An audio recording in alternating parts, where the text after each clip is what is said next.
गोस्वामी तुलसीदास जी ने रामचरितमानस के उत्तरकांड में बहुत ही मार्मिक और गंभीर चेतावनी देते हुए स्पष्ट किया है कि कलयुग के बढ़ते पापों का प्रभाव इतना गहरा होगा कि यह समाज के नैतिक आधार और धर्म को पूरी तरह से निगल जाएगा।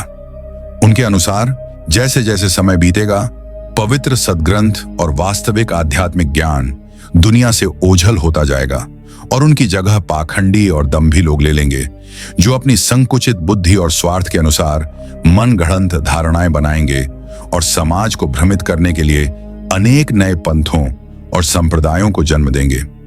श्रीमद् भागवत पुराण, भविष्य पुराण और रामायण के उत्तरकांड में वर्णित काकभूषुंडी जी की गाथा हमें यह समझाती है कि कलयुग का प्रभाव केवल मानसिक नहीं बल्कि भौतिक और प्राकृतिक भी होगा।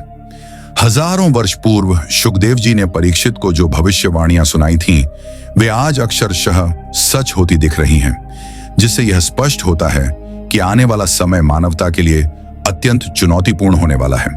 ज्योतिषीय गणनाओं के गहरे विश्लेषण से पता चलता है कि कलयुग का औपचारिक श्री गणेश 3102 ईसा पूर्व में हुआ था, जब ब्रह्मांड के 5 प्रमुख ग्रह मंगल, बुध, शुक्र, बृहस्पति और शनि मेष राशि के शून्य अंश पर एक साथ संरेखित हुए थे।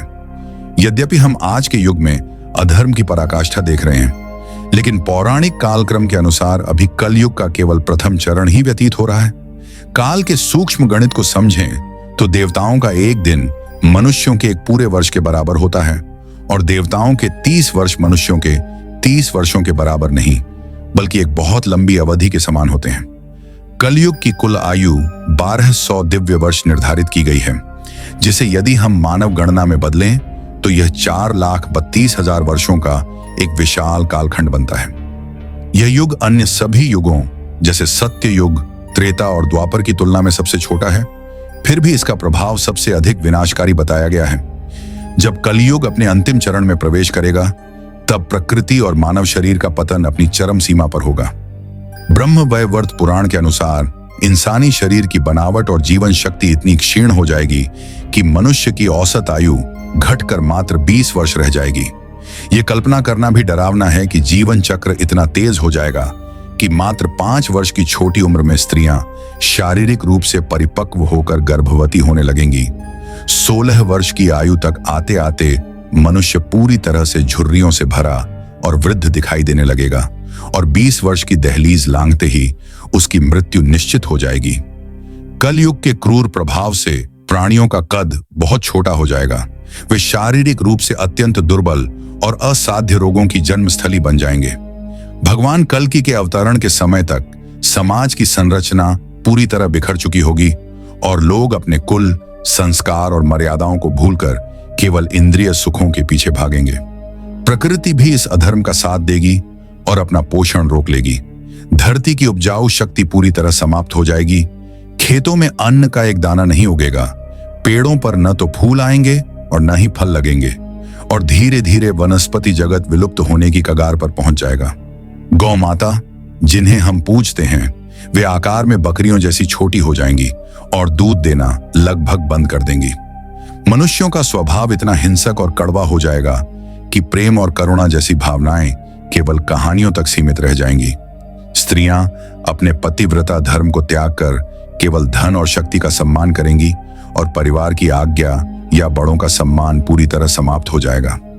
समाज में न्याय का कोई स्थान नहीं होगा।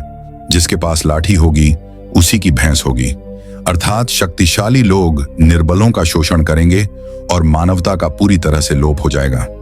रिश्तों की मर्यादा इस कदर तार तार होगी कि भाई अपने ही सगे भाई के खून का प्यासा हो जाएगा।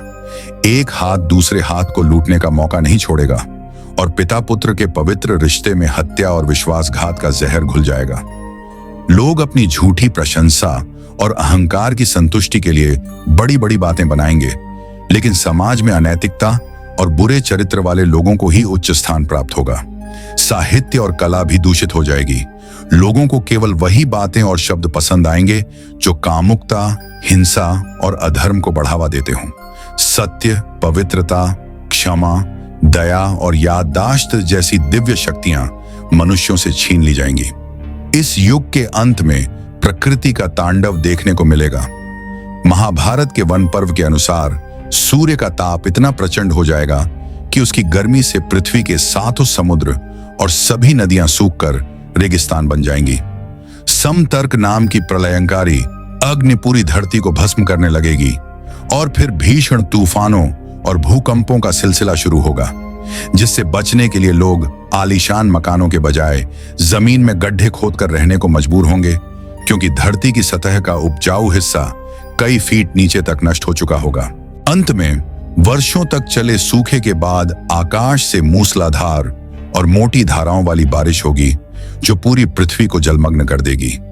इसी महाप्रलय के बीच जब पाप की सीमाएं टूट जाएंगी, तब भगवान विष्णु अपने 10वें अवतार कल्कि के रूप में शंभल ग्राम में अवतरित होंगे। वे एक दिव्य सफेद घोड़े पर सवार होकर और चमचमाती तलवार हाथ में लेकर समस्त अधर्मियों और पापियों का समूल नाश करेंगे। उनके इस पवित्र अभियान के बाद ही धरती से कलयुग का अंधकार मिटेगा और एक बार फिर से स्वर्ण युग यानी सत्य युग की स्थापना होगी, जहां धर्म, शांति और सत्य का राज होगा। यह ज्ञान हमें यह संदेश देता है कि वर्तमान की चुनौतियों के बावजूद हमें अपनी नैतिकता और आध्यात्मिक मूल्यों को बचाए रखना चाहिए, ताकि हम इस वैचारिक प्रलय में भी स्वयं को सुरक्षित रख सकें।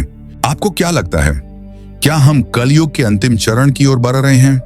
अपने विचार हमें नीचे कमेंट्स में जरूर बताएं। सनातन धर्म की ऐसी ही अद्भुत और अनसुनी कहानियों के लिए इस वीडियो को लाइक करें और कल की टेल को सब्सक्राइब करना ना भूलें।